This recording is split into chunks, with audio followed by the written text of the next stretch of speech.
Qu'est-ce qu'on fait avec la terre? Comment on l'utilise en général? On plante des choses, la poterie aussi.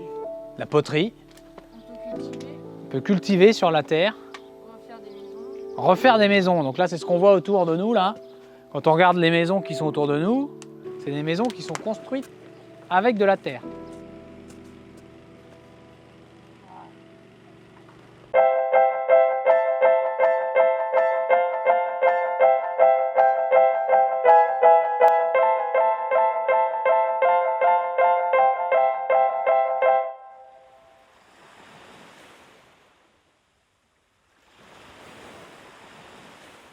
À l'origine, c'était un dispositif dont l'objectif principal était la rénovation thermique de maisons et de logements. Ça s'inscrivait dans le cadre du plan climat du parc. Chaque début d'hiver, on se disait chez nous il fait froid, il fait froid. Oui, c'est sûr que c'était une maison qui était très déperditive au niveau énergétique au départ. Et donc on essaie sur nos chantiers d'assainir en fait les maisons et de les isoler thermiquement pour réduire nos consommations de chauffage en fait. On était allé aider une voisine aussi, on a découvert un peu ça. Voilà, on s'est lancé, on s'est dit il fait trop froid, faut faire quelque chose. On intervient chez des ménages qui ne pensaient pas que des solutions de travaux puissent être envisageables. Faire des travaux, ça implique des coûts, ça implique l'intervention d'artisans, d'entreprises. Et je suis là parce que j'aime bien ce lieu. J'aime bien les gens qui y vivent. Parce que souvent, quand on a une maison qui fonctionne mal et dans laquelle on ne se sent pas bien, c'est quelque chose qui obnubile. On a souhaité innover et mettre en place un dispositif alternatif qui permette aux habitants de bénéficier d'un nouveau type de rénovation, mais qui fait appel à leur contribution et qui fait aussi appel à l'entraide.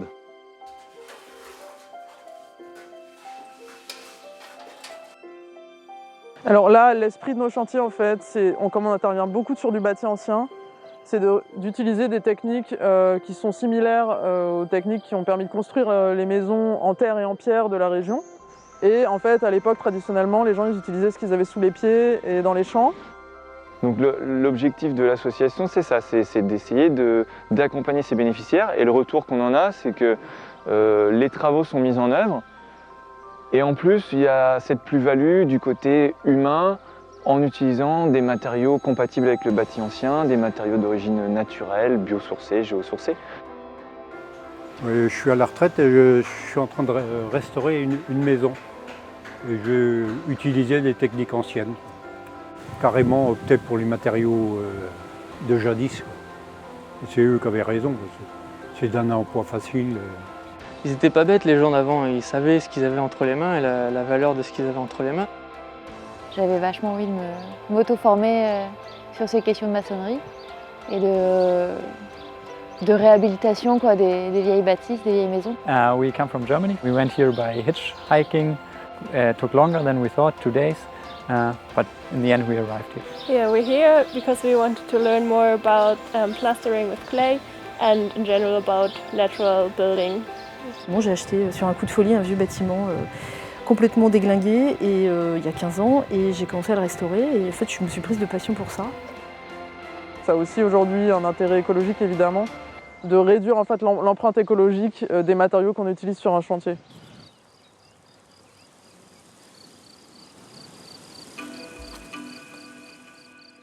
Mardi, on était sur 2 sites différents. On a permis à des jeunes en difficulté de se former aux matériaux terre sur le site du Bac-Aîné. Et on a juste à mettre notre terre dedans, donc on va bien insister sur les angles avec le pouce. Vous voyez ? Donc voilà, on vient bien mettre sa terre un peu partout. Et en parallèle, on avait un autre groupe qui était chez Thérèse afin de refaire des joints de pierre avec un mélange chaud-sable. Et du coup on est chez Jason et Angéline à la Feuilly dans la Manche et on travaille sur un bâti ancien en pierre. Et en gros on fait un enduit de finition à l'ancienne, à base de terre argileuse et de sable. Sur le chantier en tout on est 8-9, on a les 2 bénéficiaires et ensuite on a des bénévoles qui viennent là par curiosité pour se former à la technique. Moi je pense que je vais relancer une colle pour pouvoir approvisionner les enduiseurs et enduiseuses en matière. Le fait de passer par l'association Inerter, ça permet d'avoir un travail encadré par un professionnel, tout en ayant un coût accessible, puisque le gros du coût, la main-d'œuvre, est assuré par une équipe de bénévoles.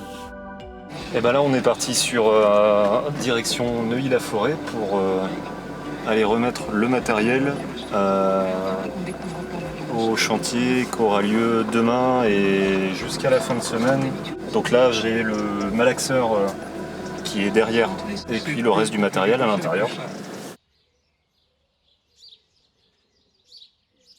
Donc cette fois-ci, nous sommes à Neuilly-la-Forêt, sur la partie calvadosienne du parc naturel régional des Marais du Cotentin et du Bessin. Et le premier chantier, ça a été de faire une isolation de combles perdus en bottes de paille. Et dans la partie supérieure du grenier. L'autre objectif d'un dispositif comme Inerter, c'est d'essaimer. Alors essaimer en France, on est dans plusieurs réseaux. Hein.